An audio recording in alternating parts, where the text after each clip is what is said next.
High বন্ধুরা, আজকে আমি তোমাদের সাথে শেয়ার করতে চলেছি কাপ্তান নাইটি কাটিং করা এবং সেলাই করা। এখানে দেখো আমি 3 মিটার নাইটির সুতির কাপড়ের পিস নিয়ে নিয়েছি। আর কাটিং করার আগে কিন্তু অবশ্যই কাপড়টির ওপরে ড্রয়িং আমাদের করতে হবে, তাই ফিতে স্কেল চকও নিয়ে নিয়েছি। তো প্রথম থেকে শেষ পর্যন্ত অবশ্যই কিন্তু ভিডিওটা তোমরা দেখো। আমি খুব ডিটেলসে তোমাদের এখানে কাপ্তান নাইটি কাটিং সেলাই এবং ড্রয়িং করা বুঝিয়ে দেবো। তো চলো এবার শুরু করা যাক।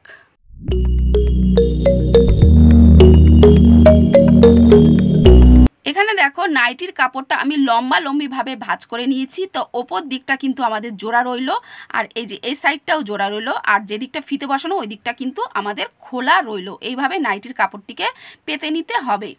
এরপর তোমরা যেরকম লম্বা চাইবে সেরকম মাপ করে লম্বা নিয়ে নেবে, তার সাথে আরও এক্সট্রা 1.5 ইঞ্চি নিয়ে নেবে। তো এই নাইটির কাপড়ের যা লম্বার মাপটা আছে সম্পূর্ণটাই আমি নিয়ে নিলাম।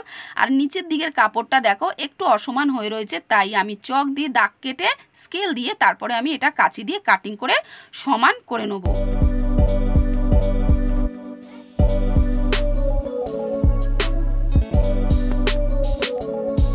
কাটিং করা হয়ে গেলে দেখো আমি ওপরের দিকে চলে আসলাম। তো গলার পাশটা আমি এখানে 3 ইঞ্চি নিয়ে নেব। আর নাইটির যে চওড়াটা রয়েছে এটা কিন্তু পুরোপুরি আমাদের পুট হয়ে গেল। এরপর গলার পাশটা 3 ইঞ্চি নেওয়ার পর লম্বিভাবে আমি পেছন পাটের যে লম্বার মাপটা নেবো সেটাই কিন্তু আমি এখানে প্রথমে ড্রয়িং করে নিচ্ছি। তো 4 ইঞ্চিতে রাখলাম। আর সামনের পাটের জন্য আমি গলার লম্বাটা 5 ইঞ্চিতে রাখলাম। তোমরা চাইলে কিন্তু একটু কম বেশি করে নিতে পারো। আমি এখানে 4-5ই রাখলাম। এরপর দেখো আমি বক্স মতো করে নিচ্ছি সামনের আর পেছন পাটের ড্রয়িংটা। এরপর আমি এখানে গোল ধরনের শেপটা দিয়ে নেব। তো তোমরা যদি মনে করো যে অন্য ধরনের একটু ডিজাইন করব তো সেটাও করতে পারো, কোনো রকম অসুবিধা হবে না। যার যেরকম পছন্দ ডিজাইন সে সেরকমভাবেই করে নেবে। তো আমার দেখো গোল ডিজাইনটা করা হয়ে গেল। এরপর আমি নাইটির পিসটিকে সোজা করে নিলাম। তো সোজা দিক থেকেও আমরা গলার যে ডিজাইনটা করলাম সেটাও করা যায়, কিন্তু আমি উল্টোভাবে পেতে নিয়েছি বলে আমি গলার ডিজাইনটা করে নিলাম। তো সোজা দিকে দেখো আমি এই যে মোহরার যে মাপটা এটা 8.5 ইঞ্চিতে রাখলাম, তারপরে 9 ইঞ্চিতে একটা দাগ দিলাম, তারপরে 8 ইঞ্চিতে দাগ দিলাম। তো যারা একদম রোগা তাদের 8 ইঞ্চি মোহরার পয়েন্টটা দিতে হবে, যারা একটু মিডিয়াম তারা 8.5, যারা খুব হেলদি তাদের কিন্তু 9, 9.5 রাখলেই হবে। এরপর দেখো আমি এই যে কাপ্তান নাইটির যে সাইডে পাকনা হয়, মানে দুদিকে যে পাকনাটা হয়, জাস্ট তোমাদের বোঝাবার জন্য বলছি, সেটার মাপটা আমি এখানে দেখো 3.5 ইঞ্চি চওড়া নিয়ে নিলাম। তোমরা যেরকম চাইবে, মানে যদি আরেকটু চওড়া চাও তো আরেকটু মাপ বেশি নিয়ে নিতে পারো, কোনো রকম অসুবিধা নেই। আর নিচের দিক থেকে দেখো আমি এখানে 7 ইঞ্চিতে একটা পয়েন্ট করে নিলাম। আর তলার দিক থেকে কিন্তু আমাকে কাটিং করে সেলাই করার পর ভাঁজ করে সেলাই করতে হবে, সেখানে 1 ইঞ্চি চলে যাবে। আর এদিক থেকে দেখো 3 ইঞ্চিতে একটা পয়েন্ট করলাম, মানে ওপরের দিকে 3.5 ইঞ্চিতে পয়েন্ট করে আসলাম চওড়া, আর নিচের দিকে একদম শেষে সেখানে 3 ইঞ্চিতে পয়েন্ট করে এইভাবে দেখো আমি মিলিয়ে দিলাম। আর মাঝখানে যে এই যে মোহরার 8.5 পয়েন্ট সেটার সাথে আমি এই 3.5 ইঞ্চি চওড়া চকের দাগটাকে এইভাবে মিলিয়ে দিলাম।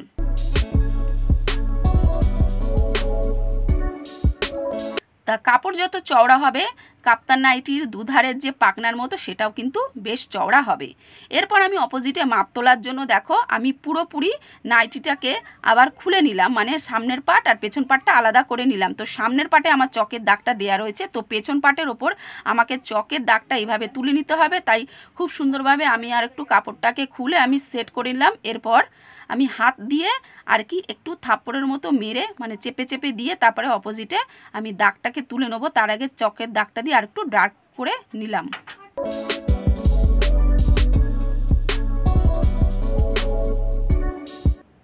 এখানে দেখো হাত দিয়ে প্রেস করার ফলে আমার আরেক দিকে কিন্তু চকের দাগটা খুব সুন্দরভাবে উঠে গেছে। এরপর আমি চক দিয়ে আরেকটুখানি দাগটাকে ডিপ করে নেব।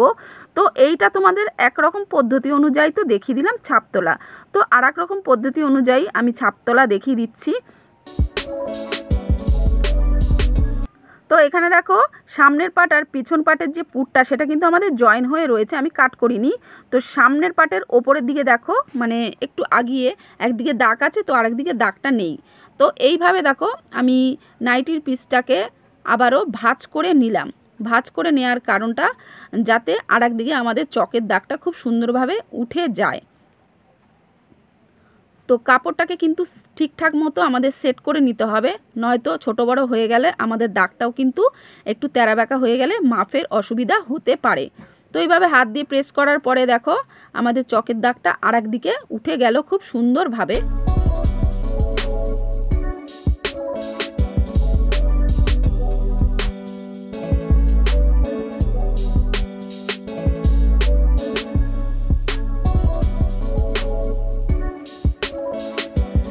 এখানে দেখো আমি সামনের দিকে এই যে প্ল্যাকেটের জন্য কাট করেছি সেটা নিয়ে আমি একটু পরে বলছি। তো এই যে চকের দাগটা যে দিয়েছি, এই চকের দাগের উপর দিয়ে আমাদের মেশিন সেলাইটা আর কি পাকনার মতো হবে সেটা দিতে হবে।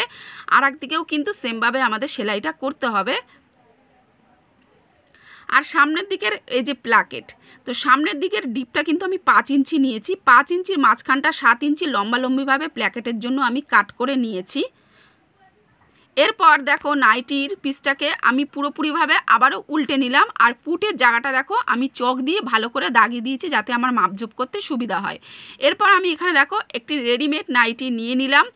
তো নাইটি নেওয়ার কারণ এই যে মাঝখানে যে ফিতেটা হয় কাপ্তান নাইটির, এই ফিতেটা দেখো একটা বর্ডারের মধ্যে থাকে। সেই বর্ডারটা আমাদের কিভাবে রেডি করতে হবে তার তো একটা নির্দিষ্ট মাপ আছে, সেই মাপটাই আমি তোমাদেরকে দেখিয়ে দেবো যে কিভাবে নিতে হবে। দেখো আমাদের নাভি থেকে 4 আঙ্গুল ওপরে যা মাপ আসবে সেটা কিন্তু আমাদের পুট অবধি লম্বালম্বিভাবে মাপটা নিয়ে নিতে হবে। তো আমার এখানে 16 ইঞ্চি এসছে, মানে পুট থেকে নাভির দিকে 4 ইঞ্চি ওপরে যা মাপ আসবে সেটাই হচ্ছে আমাদের মাপটা নিতে হবে। বর্ডারের জন্য আমি 16 ইঞ্চি নিলাম। আর এই ধারে কিন্তু 3.5 ইঞ্চিতে আমি চকের দাগটা দিয়ে দিচ্ছি যাতে আমার বর্ডারের ড্রয়িংটা করতে সুবিধা হয়। তাই এই যে 16 ইঞ্চিতে আমি পয়েন্টটা করলাম পুট থেকে ধরে, এইভাবে প্রথমে স্কেল দিয়ে লম্বাভাবে দাগটা দিয়ে দিলাম। এরপর 1 ইঞ্চি চওড়াতে আবারও আমি দেখো দাগটা দিয়ে দিচ্ছি। এটা হলো বর্ডারের চওড়ার মাপ, 1 ইঞ্চি দিলেই এনাফ। এরপর আমি স্কেল দিয়ে দাগটাকে সোজাসুজিভাবে কেটে দেবো। আর এই যে সোজাসুজিভাবে যে কেটে দিলাম, তো মাথার দিকে কিন্তু আমাদের 1 ইঞ্চি মাইনাস করতে হবে, মানে 3.5 ইঞ্চি যে এই যে সোজাসুজি দাগটা হচ্ছে তার থেকে কিন্তু এই যে -1 ইঞ্চিতে একটা চকের দাগ দিয়ে দিলাম, মানে আর একটু আগিয়ে চকের দাগটা দিয়ে দিলাম। মাঝখানটা কিন্তু আমাদের ফাঁকা থাকবে, তাই আমি একটু কাপড় দিয়ে মুছে দিলাম।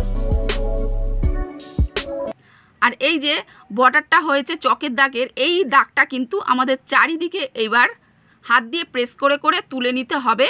তো নাইটিটাকে আমি একটু ঠিকঠাকভাবে সেটিং করে নিচ্ছি। সেটিং করার পর আমি হাত দিয়ে প্রেস করে চকের দাগগুলো সমস্তটা সামনে ও পেছনের দিকে তুলে নেব। তো তোমরাও কিন্তু সেইভাবেই করো।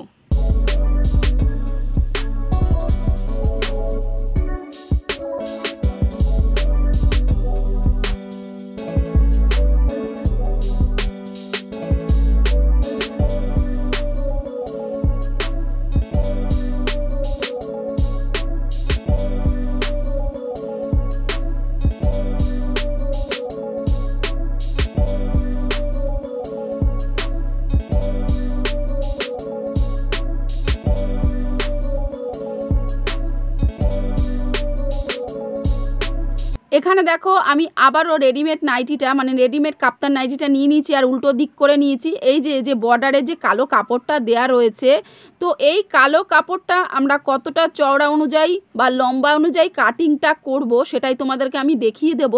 আর এই যে কালো কাপড়টার ভেতর দিয়েই কিন্তু আমাদের ফিতেটাকে গলিয়ে দিতে হবে। তো এই সমস্তটাই কিন্তু চলো তোমাদেরকে দেখিয়ে দিই।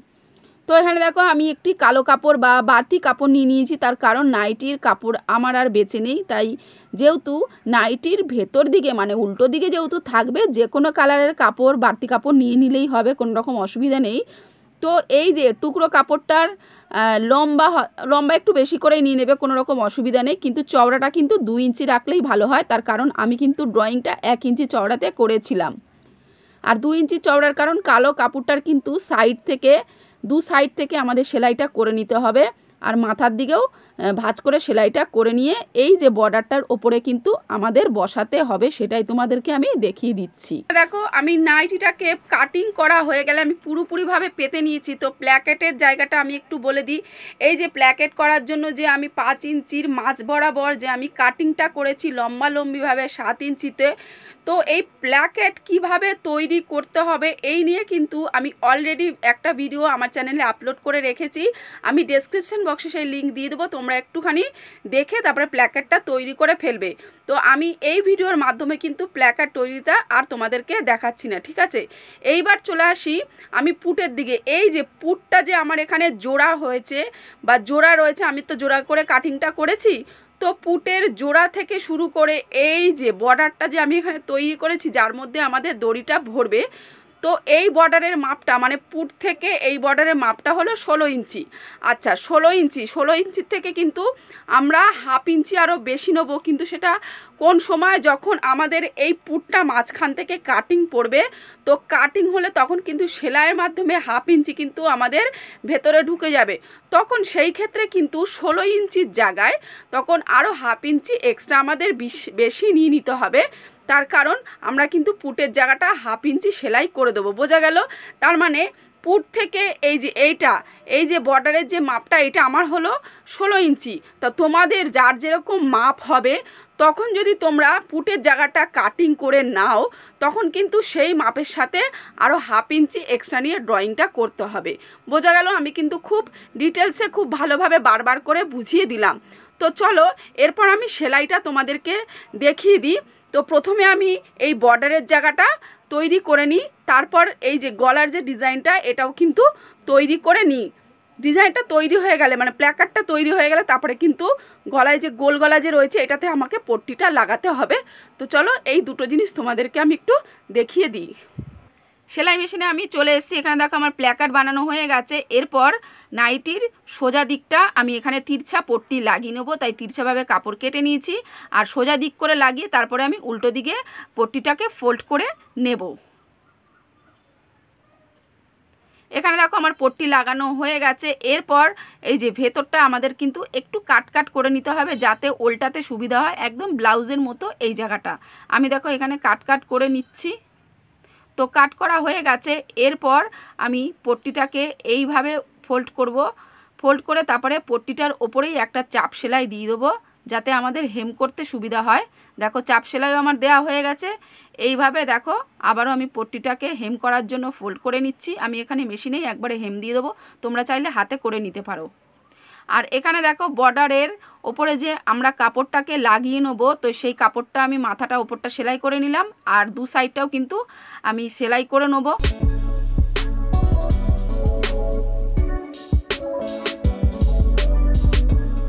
তো বর্ডারের পট্টিটা দেখো আমার সেলাই হয়ে গেলে এই যে আমি চলে এসেছি বর্ডারের মানে কাপড়ের ওপর যে বর্ডারের লাইনটা কেটেছি, সেখানে আমি এই পট্টিটাকে সুন্দর করে ধরে বসিয়ে দেবো।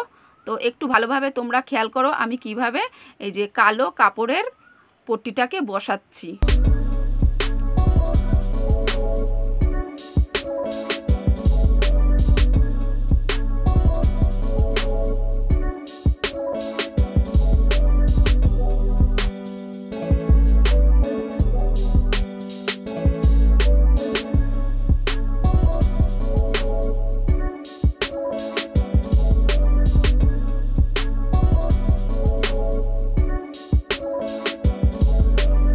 এখানে দেখো কালো পট্টিটা একদম সোজাভাবে আমার অ্যাটাচ করা হয়ে গেছে সামনের দিকে এবং পেছনের দিকে। এরপর এই যে কাপড়ের টুকরোটা দেখছো, এই টুকরোটা দিয়েই আমি কিন্তু দড়ি বানিয়ে নেবো। আর এদিকে আমি আবারও চলে আসলাম, নাইটি পুরো সোজাসুজি করে পেতে দিয়েছি। আর দুদিক দিয়ে দেখো এই যে পাকনার মতো আমি যে চকের দাগ দিয়ে দিয়েছি, এই চকের দাগের উপরেই আমি সেলাইটা করে নেবো। তো পুরোপুরি নাইটিটা তোমরা দেখতেই পাচ্ছ আমি পেতে নিয়েছি। একটু নিচের দিকে চলে আসছি। তো নিচের দিকে আমাকে কিন্তু দুটো ফোল্ড করে নিতে হবে, যেভাবে আমরা কুর্তি বা চুড়িদারের জামা নিচের দিকে ফোল্ড করি, মানে দুভাগে ফোল্ড করে সেলাই করি, তো নাইটির ক্ষেত্রেও সেরকম হবে। আর এই সাইডটা যদি তোমরা চাও ফোল্ড করতে, ফোল্ড করে নিও, কোনো অসুবিধা নেই, কিন্তু আমি এখানে করব না। তো এইখানে দেখো আমার পুরোপুরি নাইটিটা একদম রেডি হয়ে গেছে, আমি পরেও নিয়েছি, তোমাদের খুব ভালোভাবে তাই দেখিয়ে দিচ্ছি। আর একটা জিনিস তোমরা এখানে দেখো, আমি এটা দেখাইনি, সেটা হলো এই যে দড়িটা প্ল্যাকেটের মাঝ বরাবর দেখো আমি একটুখানি কাট করে এই যে গোল করে রানী কালারের সুতো দিয়ে একটু বোতাম ঘরের মতো সেলাই করে নিয়েছি আর ফিতেটাকে ভরে দিয়েছি। তো ভরে দেওয়ার পর দেখো আমি নাইটিটা পরেও নিয়েছি। তো আজকের এই সম্পূর্ণ কাপ্তান নাইটির কাটিং সেলাই ভিডিওটা তোমাদের কেমন লেগেছে বা বুঝতে যদি কোথাও অসুবিধা হয়েছে অবশ্যই কিন্তু আমাকে জানিও। আর তোমরা কীরকম ভিডিও দেখতে চাও সেটাও কিন্তু আমাকে প্লিজ জানিও, আমি সেইভাবে ভিডিও দেব। তো আজকের মতো আমি এখানেই শেষ করে দিচ্ছি। নেক্সট ভিডিওতে আবার দেখা হবে শুধুমাত্র তোমাদের সাথে আবার নতুন কিছু সঙ্গে নিয়ে। তো ভালো লাগলে অবশ্যই কিন্তু একটা সাবস্ক্রাইব করে দিও। আজকের মতো এখানে শেষটা।